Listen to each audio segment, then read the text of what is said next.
오늘 요한복음 15장 4절에서 5절 말씀을 가지고 그리스도 안에 거하라 이란 제목으로 말씀을 나누겠습니다. 구원은 무엇인가? 사실 구원은 그리스도의 피로 말미암아 우리 모두가 죄사함 받고 바로 성령으로 거듭나 그리스도와 우리가 연합되는 것을 의미합니다. 그래서 신앙의 중요한 내용 중에 하나는 바로 구원받은 모든 자들은 그리스도와 함께 연합되었구나. 이것이 아주 중요한 내용이라고 말씀드릴 수 있습니다. 바로 우리는 그리스도와 연합되었기 때문에 이제 그 연합의 근거에서 항상 그리스도 안에 거하는 생활이 필요합니다. 보통 우리가 하나님을 만나고 체험한다는 것은 바로 이 땅에 육신으로 오셔서 죽음과 부활을 통해서 모든 것을 이루신 바로 그리스도를 체험하고 누리는 것입니다. 바로 우리는 그리스도와 연합되었고 이제 우리의 신앙생활은 항상 연합된 그리스도 안에 거하는 생활을 의미합니다. 요한복음 15장 5절에 말씀하죠. 나는 포도나무요 너희는 가지라. 그가 내 안에 내가 그 안에 거하면 사람이 열매를 많이 맺나니 나를 떠나서는 너희가 아무것도 할 수 없음이라. 바로 주님께서는 내가 포도나무고 너희는 가지다. 바로 그가 내 안에 내가 그 안에 거하면 사람이 열매를 많이 맺는다고 말씀을 합니다. 그래서 우리의 신앙생활은 항상 포도나무이신 그리스도 안에 거하는 생활을 해야 되죠. 그리스도 안에 거한다는 뜻은 어떠한 의미를 갖고 있을까요? 실제로 여러분들은 지금 이 한세교회 대성전 안에 지금 거하고 머물고 있어요. 그러나 어떤 이유로 인해서 또 어떤 분들은 보면 급한 전화가 와서 그 전화를 보고 밖으로 이렇게 나가서 전화를 할 수도 있죠. 그러시면 안 되는데 그럴 수도 있고 어떤 분들은 이렇게 몸이 자꾸만 아파서 밖으로 나가서 좀 좋은 공기를 좀 쐬야겠다 이렇게 생각해서 밖으로 나갈 수도 있습니다. 지금 여러분들은 이 성전 안에 성전 안에 머물고 있지만 어떤 이유로 인하여 여러분들은 이 성전에 머무르면서 밖으로 나갈 수 있습니다. 우리 그리스도와의 관계도 그런 의미를 포함합니다. 우리가 그리스도 안에 지금 있지만 여러 가지 이유로 말미암아 그리스도 안에서 머무르지 않고 벗어나는 경우가 있다는 거예요. 그러면 우리가 주님과의 우리의 모든 관계는 끊어지게 되어 있습니다. 그 그리스도 안에 있는 놀라운 풍성한 축복을 누리는데 끊어질 수 있다는 것을 알고 그리스도 안에 거한다는 것이 어떠한 의미인가? 그것은 이미 그리스도 안에 우리가 있지만 지속적으로 머물러야 되는구나. 이것을 여러분들이 분명히 깨닫기를 축복합니다. 그러면 왜 주님께서 너희가 내 안에 거하고 내가 너희 안에 거하면 이런 말씀을 계속할까요? 우리가 그리스도 안에 있지만 많은 경우에 그리스도 안에 지금 머물러 있지만 또 많은 경우에 우리는 그리스도 안에 머무르지 않고 그 밖으로 나갈 때가 많기 때문에 그렇습니다. 그래서 이 그리스도 안에 지속적으로 머무르는 것이 최고의 축복인 줄 믿습니다. 그렇다면 왜 우리는 그리스도 안에 있지만 그리스도 안에 왜 지속적으로 머무르지 못할까? 그리스도 안에 머무르지 못하는 그 이유가 무엇일까? 그것을 우리가 한 번쯤 깨닫고 그리스도 안에 머문다는 뜻이 어떤 의미를 갖는지를 깨달을 필요가 있습니다. 우리가 그리스도 안에 거하지, 즉 머물지 못하는 이유 중에 여러 가지 내용들이 많습니다. 아마 사단은 어쩌든지 여러분들이 그리스도 안에 머무르지 못하고 역사하는 일을 합니다. 가장 기본적으로 우리가 그리스도 안에 머무르지 못하는 그 이유 중에 하나는 이단적인 가르침에 의해서 그래요. 이단적인 가르침.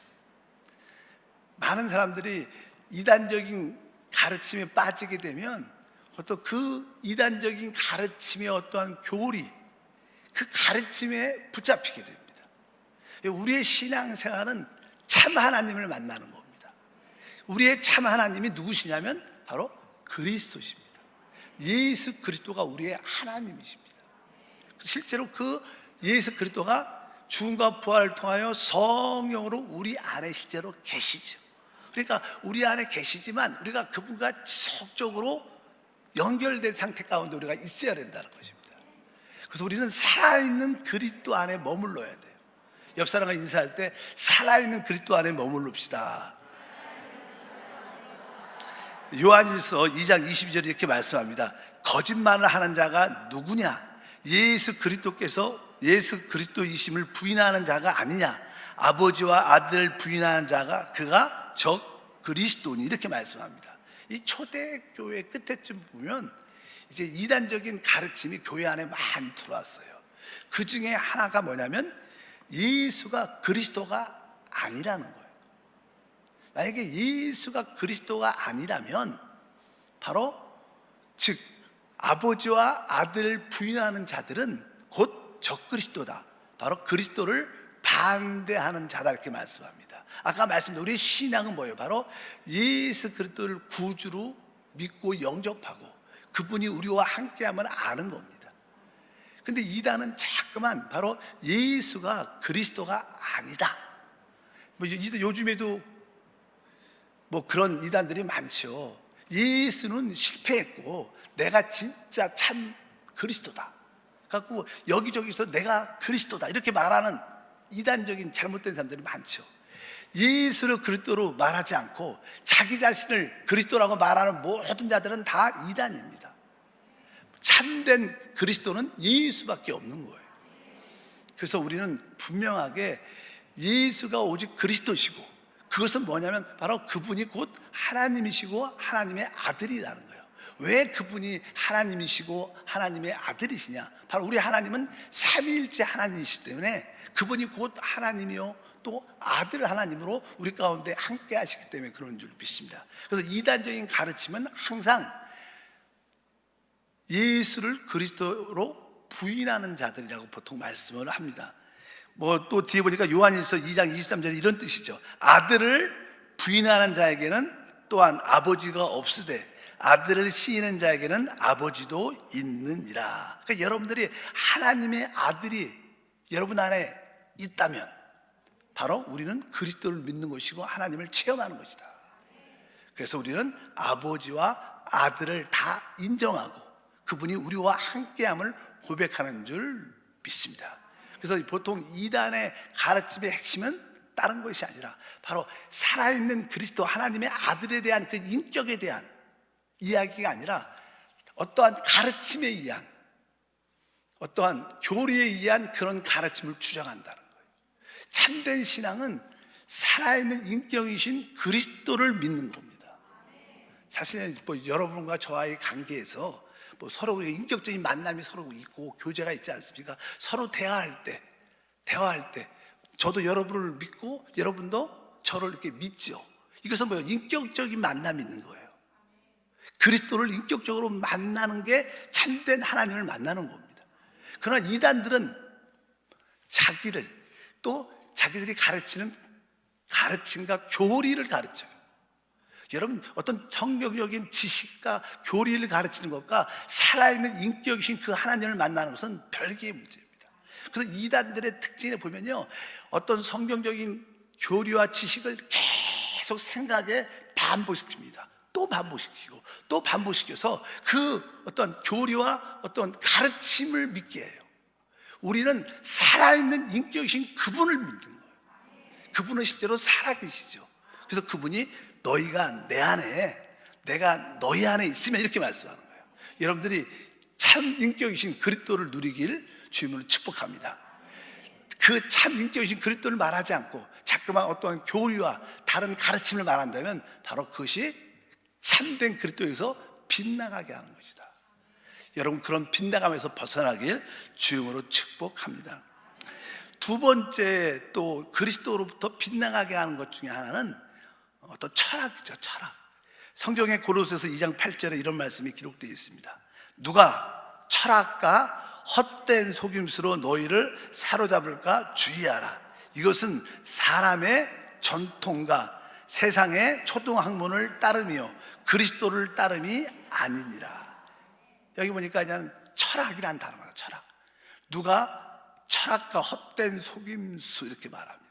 원래냐는 초대교회는요, 이단적인 가르침은 주로 유대인들을 통해서 들어왔어요. 유대인들의 어떤 교리적인 가르침, 그런 거 들어왔고, 특별히 철학은 헬라인들을 통해서 주로 교회 안에 들어와서 많은 문제를 야기시킵니다. 철학은 하나의 사람들이 고안하고 발명한 하나의 사상들, 사상. 뭐 사상들이 많죠.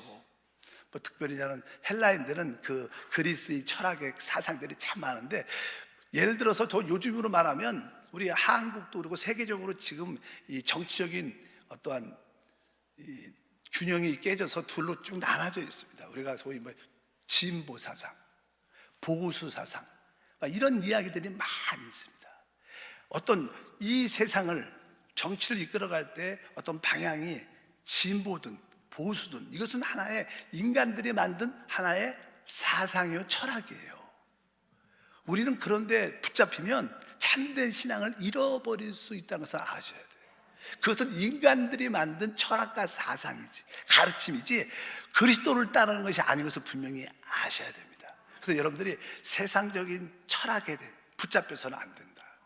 종종 우리는 대한민국에 살기 때문에 대한민국의 발전을 위해서 늘 우리가 기도하고 또 관심을 많이 가져야 되지만, 그러나 어떤 정부가 되든지 간에, 누가 대통령이 되든 간에, 그것이 진보든 그게 보수든 그것은 다 인간이 만든 철학들이고 인간들이 만든 사상이에요.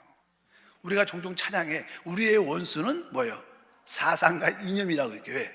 너무나 많은 사람들이 사상과 이념을 붙잡고 하나님을 믿는다고 생각하는 사람들이 많아요.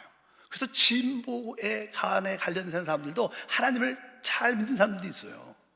또 보수에 가는 사람들 보면 하나님을 잘 믿는다고 말을 해. 근데 그들은 세상 철학과 섞여 있는 겁니다. 참된 신앙과 세상적인 철학이 같이 섞여서 하나님을 믿는다고 착각을 하는 거죠. 이것은 정확하게 그리스도에게서 빗나가는 것이다. 우리는 신본주의죠. 우리는 뭐 진보도 아니고 또 보수도 아닙니다. 결국 우리가 오랫동안 세상의 정치 이념 상태를 보면 뭐 공산주의가 있었고 또 민주주의가 있으면 다 실패합니다. 항상 이렇게 인류의 역사를 보게 되면 뭐 이렇게 많은 경우에는 사회주의가 발전하고 어느 때는 민주주의가 발전하고 사회주의, 그러나 민주주의, 사회주의, 그것은 다 인간의 철학에서 나온 사상들이에요. 그런 거에 너무 붙잡히게 되면 참된 살아있는 그리스도를 잃어버릴 수 있다는 거예요. 오늘도 그렇게 말씀하죠. 바로 사람의 전통과 세상의 초등학문을 따르며 그리스도를 따름이 아니다. 우리가 한 같은 민족의 남북이 통일되는 것이 되게 중요하지만, 그러나 이 남북 통일이 우리의 신앙의 목표가 돼서는 안 되는 거예요. 그 분명히 아셔야 돼요. 우리의 목표는 하나님의 나라고 하나님의 영혼에 대한 구원, 하나님의 사람을 찾는 것이지, 바로 그런 인간적인 한민족적인 우리가 다른 민족이니까 우리가 통일돼야 돼, 이런 개념이 아니라, 이런 것들은 다 철학과 사상입니다. 이런 거에 절대로 속아서는 안 될 줄 믿습니다.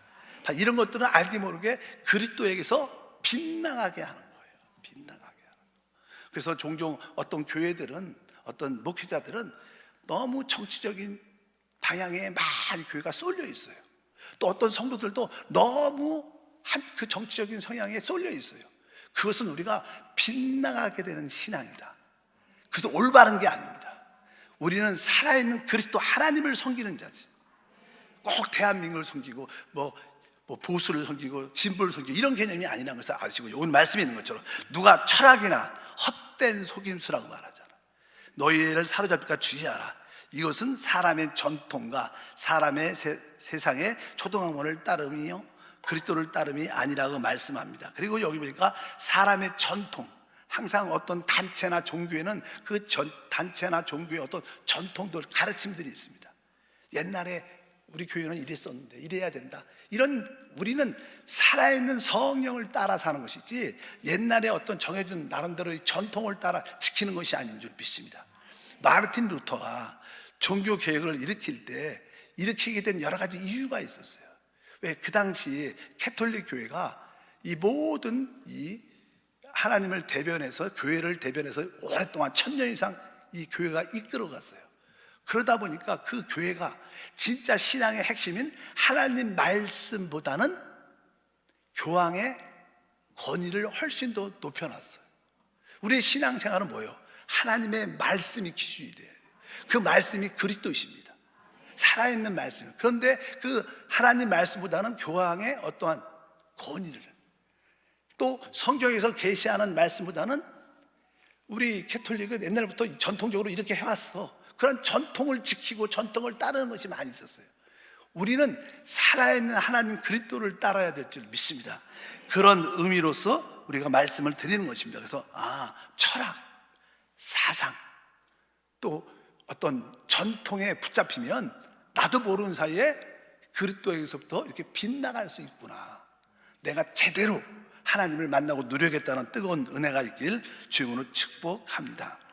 그 다음에 디모데전서 1장 3절과 4절도 읽어보니까, 내가 마게도냐로 갈 때 너를 권하여 에베소에 머물라 한 것은 어떤 사람들을 명하여 다른 교훈을 가르치지 말며.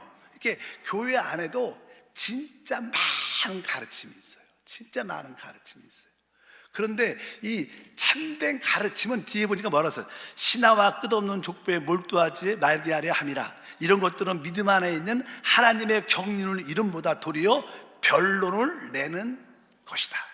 그러니까 교회 안에 많은 가르침이 있는데, 결과 그런 많은 가르침 때문에 교회 안에 많은 분쟁과 나누어짐이 있다는 거예요. 우리는 교회 안에도 핵심적인 가르침을 주의해야 된다는 거예요. 우리 하나님은 영이십니다. 우리에게도 거듭난 영이 있습니다. 우리가 기도하고 찬양하고 말씀을 배우고 봉사하는 모든 것들은 바로 영이신 하나님을 섬기기 위한 것입니다. 그러니까 모든 봉사와 가르침의 핵심적인 요소가 바로 우리 영을 통해서 이루어져야 된다는 거예요. 우리가 영을 통해서 행하지 않으면 대부분 생각 안에 있죠. 생각. 그래서 성경 공부도 그 생각에 주입하고 생각을 자극시키고 생각에 관심 있게. 그러면 아주 사람들은 보통 일반적으로 생각에 집착을 많이 하니까 아주 자기 생각에 논리에 맞으면 재미있고 은혜가 있다, 이렇게 생각을 많이 합니다. 그러나 참된 신앙생활은 바로 우리 영을 통하여 영이신 하나님을 경배하는 것이에요. 그래서 다른 얘기, 생각을 가르치고 훈련시키는 그런 거 하지 말고 우리 영을 훈련하고 영을 통해서 하나님을 섬길 수 있는 그런 가르침이 필요하다는 거니까, 다른 생각을 자극시키는 그런 가르침을 하지 말고 바로 하나님의 경륜을 이뤄내는 바로 영의 말씀을 배워야 된다, 이렇게 말씀드린 줄 믿습니다. 또 고로새서 2장 16절에도 말합니다. 그러므로 먹고 마시는 것과 절기나 초하루나 안식일을 이유로 누구든지 너희를 비판하지 못하게 하라. 그러니까 이 성경에는 구약의 율법의 가르침도 있고 신약의 복음의 가르침도 쭉 기록되어 있죠. 문자적으로 성경이 쭉 기록되어 있잖아요.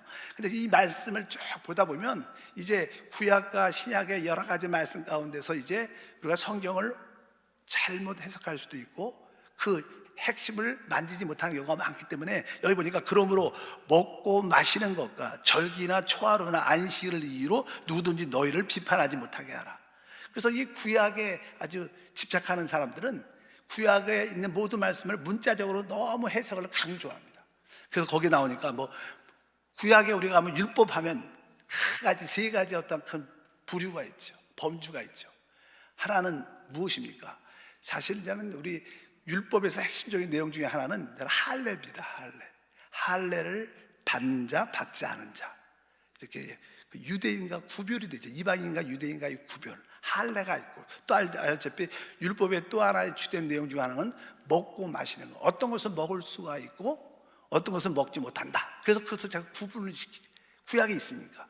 레위기에. 또 그뿐만 아니라 이제 절기를 지켜라. 여기 보니까 절기나 초하루나 안식일. 그래서 우리는 이렇게 안식일을 지키고 절기를 지키고 그래서 어떤 분들은 교회 안에서도 이러한 절기를 지키는 것을 되게 강조를 많이 합니다.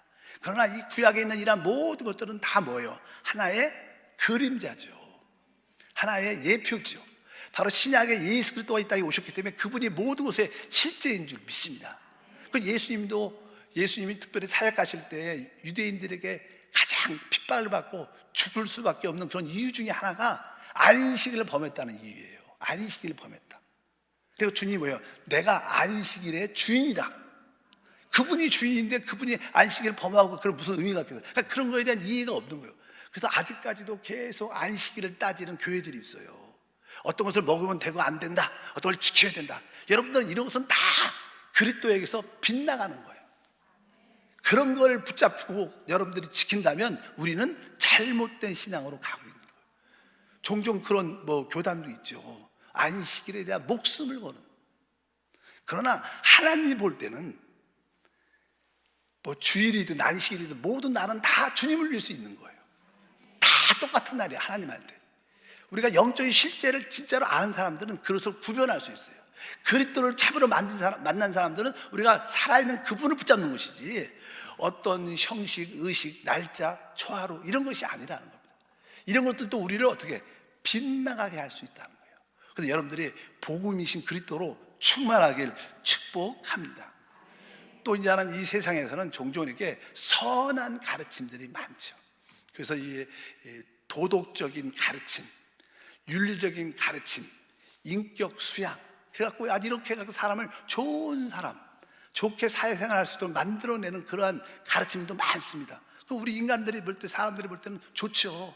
우리 자녀들이, 사람들이 합당한 윤리적인 생활을 가르침 받고, 도덕적인 생활을 가르침 받고, 또 자기의 어떤 인격적인 성품의 어떤 개선이 되면서 좋은 사람으로 사회생활을 잘 할 수 있도록, 이런 것이 우리 사람 눈에는 되게 좋은 것처럼 보이지만 사실 그것은 복음이 아닙니다.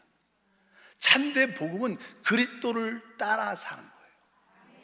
그래서 이런 이야기들이 쭉 기록된 것은 우리가 조금 깨어있지 않으면 초대교회에 잘못된 가르침이 들어가서 많은 자들이 그리스도를 놓쳤어요. 처음에는 그리스도를 붙잡고 가다가 다른 가르침을 받아들이다 보니까 거기에 빠져버리고, 살아있는 그리스도가 아니라 그냥 어떤 가르침, 지식, 교리 이런 걸 붙잡고 거기에다 목숨을 거는 사람들이 많이 있었다는 거예요. 그래서 주님께서 말씀합니다. 내 안에 거하라. 그분 인격 안에 거하라는 거. 그러면 나도 너희 안에 거하리라. 이렇게 주님이 우리 가운데 말씀하는 줄 믿습니다. 실제적으로 간단한 예 같은 경우에는 가톨릭 같은 경우에는 실제로 성모 마리아를 경배하게 하죠. 성모 마리아를 통해서 기도하면 그가 예수님께 기도해 주셔서 모든 것이 더 쉽게 잘 되고 기도도 응답이 잘 된다. 그러면서 알게 모르게 성모 마리아를 통해서 경배하게 만드는 그런 요소가 있는데 그것은 진짜 이단이죠. 잘못된 거죠. 바로 캐톨릭 안에서도 그렇게 잘못된 그리스도에게서 빗나간 벗어나는 일들이 얼마나 많은지를 분명히 깨달아야 됩니다. 우리의 신앙생활은 오직 그리스도 안에 거하고 또 그리스도가 또 우리 안에 거하는 그런 체험을 우리 모두가 가져야 될 줄 믿습니다.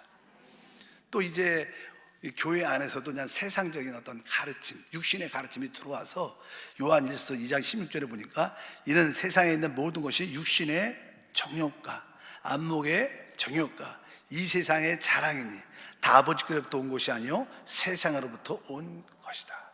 교회 안에서조차도 이러한 쾌락적인 육신의 정욕을 위한 그런 가르침들이 있다는 거예요. 그래서 교회 안에서 아주 축복받고 잘 살아야 된다. 그것이 틀린 말씀은 아니지만 교회의 궁극적인 목적은 이 땅에서 잘 먹고 잘 살고 육신의 평안과 안정을 누리는 게 아닙니다. 이 땅의 참된 신앙생활의 핵심은 그리스도를 높이는 거예요. 그런데 교회 안에 자꾸만 육신적인 그런 쾌락을 추구하도록 그런 분위기를 만들어 가는 거죠. 그래서 여기 보니까 육신의 정욕 이렇게 말씀합니다. 보이지 않게 교회 안에 그냥 음행과 음란과 특별히 이제는 육신의 정욕에 우리는 타락한 육신이 있기 때문에 육신이 늘 이렇게 항상 우리를 부추기는 그런 요소가 많죠. 요즘은 전에 그런 얘기 했었잖아요. 한때는 우리 한국의 모든 유튜브 방송이나 케이블 방송 같은 데를 보게 되면 먹방이라고 해서 먹방, 그냥 대리만족이죠. 대리만족. 저도 우연히 한번 봤는데 아주 젊은 자매 같은데, 자매지가 아니죠, 그냥 젊은 여자인데 얼마나 많이 먹는지. 근데 보통 먹는 게 아니에요. 한 50, 30분 이상씩 먹는 것 같아요. 그래도 아주 또 말짱해. 또 그거를 대리만족해갖고 보고 즐거워하고, 그런 이 마지막 시대가 가면요, 그런 쾌락적인 상태로 모든 것이 몰고 가는 방향밖에 없어요. 뭐 사실 또 요즘에는 다 우리 어린 친구들도 그냥 어린 친구들 아이가 어려도요, 아이들에게 가장 관심 갖는 게 하는 게 이게 핸드폰과 TV야, TV. 그 무서운 거래요. 난 몰랐었는데, 저도 이제 손자가 생겨서 이제 얘기를 들어보니까 아이들한테는요, 이게 핸드폰은 핸드폰 싫어하는 애들도 하나도 없고 항상 그걸 보고 싶어하고 재밌어하고. 근데 이제는 핸드폰이나 TV가 안 좋은 게 이런 이야기를 하더라고요. 이제는 아이를 키우는 엄마들이 이제는 교육을 받은 이야기를 들어보니까, 보통 우리가 이제는 아이가 1살부터 한 2살까지 이렇게 자랄 때 서로 이제는 사랑가의, 부모님과의 사랑가의 관계, 어떤 얼굴을 보면서 쌍방의 교통이 있어야 돼. 쌍방의 교통이. 그런데 TV나 핸드폰은 일방적으로만 주입받는 거예요. 나는 반응 변화 안 하고 그냥 늘 혼특고 계속 일방적으로만 받아들이는 거예요. 그러니까 내 어떤 균형의 발전이 안 맞는 거예요. 그래서 한 2살까지는 웬만하면 아이들에게 뭐 핸드폰이나 TV 같은 걸 보지 못하게 하라. 왜? 대신 대화하고 말하고 이렇게 교제를 해야 되는데, 그냥 2살까지 모두 내가 90%가 형성되는데 그냥 TV 앞에 엄마가 바쁘니까 그냥 탁 틀어놓고 너 있어라 그러면 계속 그냥 일방적으로만 받기만 하지 자기의 어떠한 생각이나 의사를 표현하지 못하죠. 그러다 보면 이 뇌가 발달에 문제가 있어서 나중에 이렇게 정신적인 문제를 많이 갖게 되는 이유가, 요즘에 아이들이 정신적인 문제를 많이 갖게 되죠. 그 이유가 거기에 원인이 있다고 보통 말을 해요. 어쩌든지 이 사람 안에, 육신 안에 있는 어떤 쾌락 같은 어떤 정욕적인 요소를 부추겨서는 안 된다, 이렇게 말씀하세요. 그래서 육신의 정욕, 그 다음에 보니까 두 번째는 뭐였습니까? 안목의 정욕. 뭐 교회 안에도 뭐 안 그러지만 우리 한세는 많은 교회 안에서도 어떤 명품의 분위기, 눈에 보이기에 좋은 그런 거에 관심 있고 그런 걸 갖고 다녀야지 또 우쭐해지고 내가 뭔가 있는 것처럼 보이는 그런 요소들도 많이 이렇게 참된 교회 생활에 그런 요소가 포함되면 안 되죠. 여기 육신의 정욕, 또 안목의 정욕, 또 하나는 이 세상의 자랑이라 그러죠.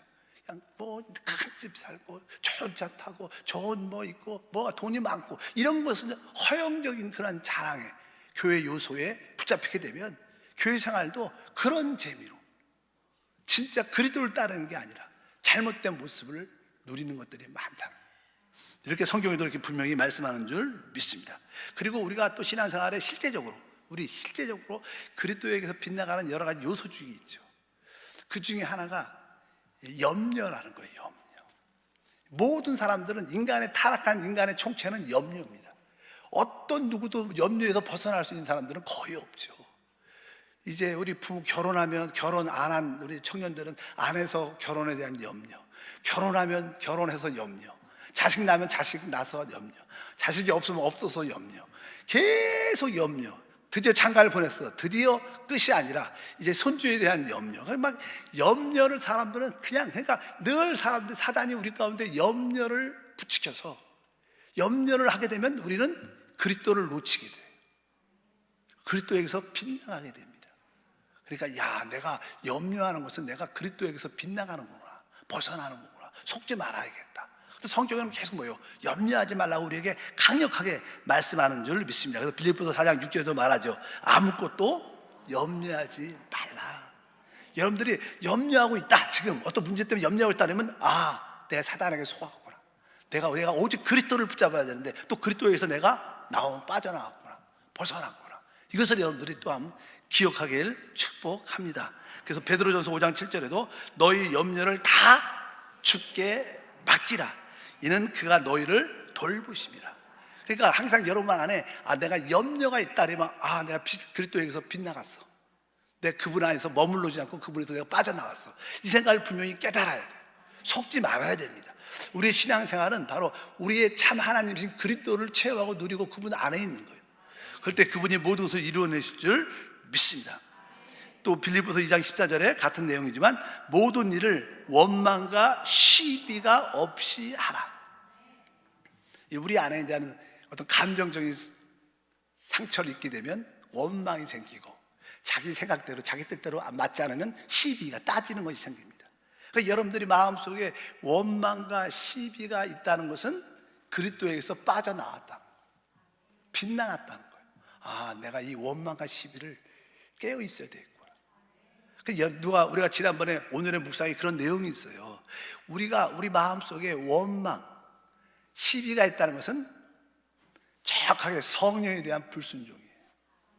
내주하는 성령에 대한 불순종이 뭐냐? 바로 원망과 시비입니다. 여러분들이 자꾸만 담임 목사나 서로 이렇게 봉사하다가 성도끼리 관계에서, 사람과의 관계에서 자꾸만 원망하고 시비하고 따지고 이런 사람들 많죠. 이런 사람들은 다 내적인 성령의 기름 부음에 불순종하는 자인 것을 분명히 깨달아요. 왜? 여러분들이 원망과 이게 시비가 있으면 내가 내 안에 계신 그 그리스도 성령께 이미 빗나가 떠나 있는 거예요. 그 머물러만 있지 않고 거기서 거함에 있지 않고 나오는 겁니다. 야, 이런 감정의 상태도 중요하구나. 내가 이런 거에 속지 말아야겠다. 왜? 어차피 사단은 우리가 그리스도 안에 머무르지 못하도록 강력하게 역사합니다. 그러나 우리의 주님은 계속 그리스도 안에 머물려고 말아요. 왜? 성공과 실패의 모든 삶은 거기에 달려 있어요. 여러분들이 그리스도 안에 거하고 그리스도 안에 지속적으로 머물러 있으면 그분의 생명의 놀라운 흐름과 축복이 우리 가운데 충만할 줄 믿습니다.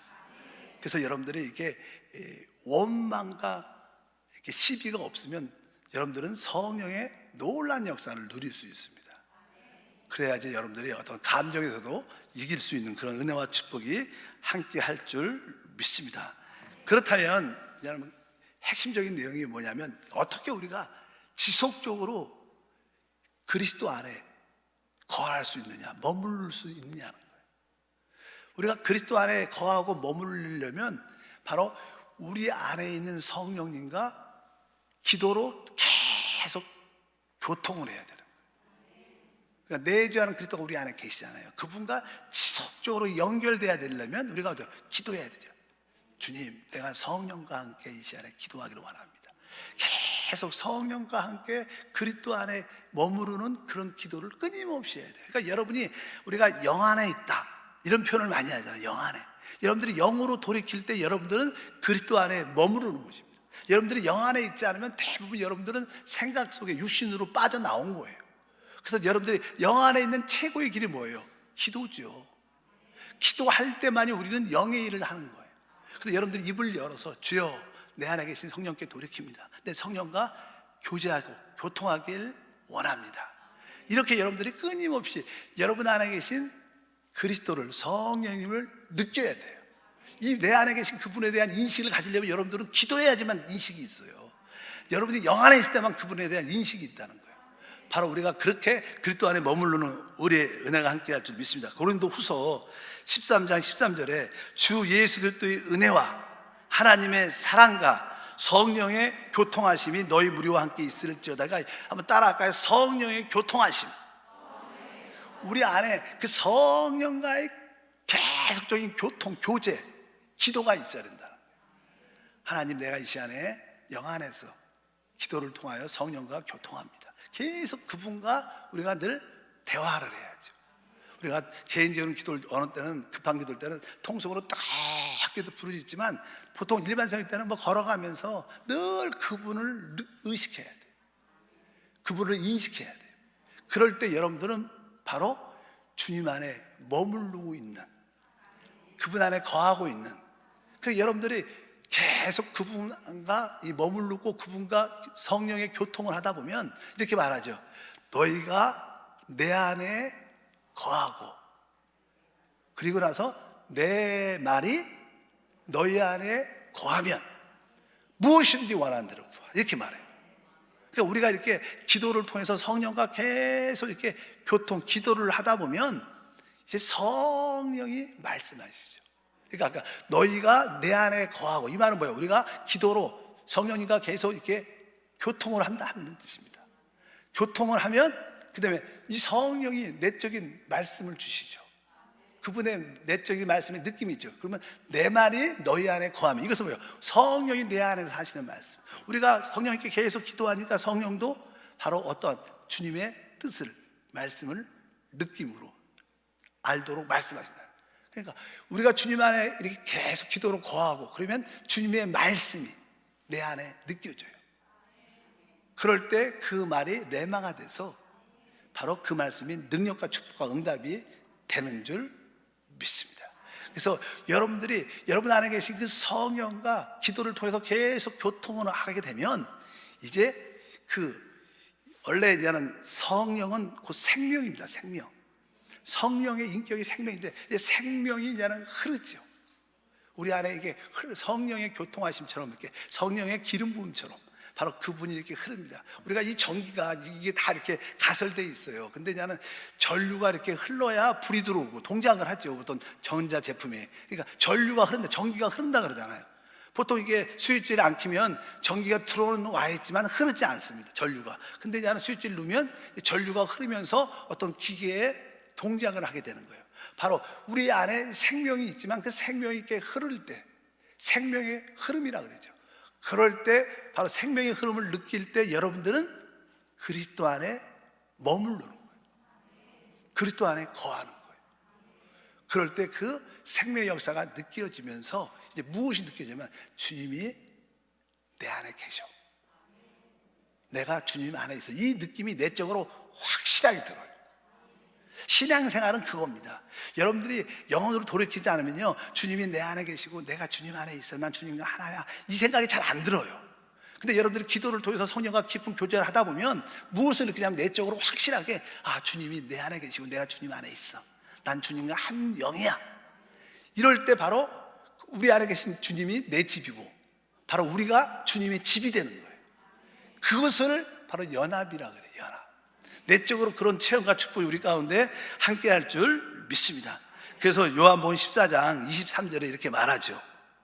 예수께서 대답하여 이르시되 사람이 나를 사랑하면 내 말을 지키리니 내 아버지께서 그를 사랑하실 것이요 우리가 그에게 가서 거처를 그와 함께 하리라.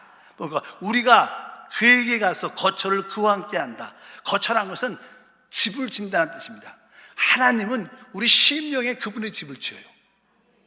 바로 하나님이 우리 심령에 그분의 집을 짓고 또 우리 역시 그분 안에 우리의 집을 짓는 거예요. 서로 함께함을 느끼는 거예요. 그게 뭐예요? 주님과 머무르는 거죠. 지속적으로. 그럴 때마다 그 아버지께서 갖고 있는 그 생명의 놀라운 역사가 우리 가운데 마음껏 누려지는 최고의 축복과 은혜가 함께할 줄 믿습니다. 우리가 주 예수를 믿으면 예수 피로 죄 사함 받습니다.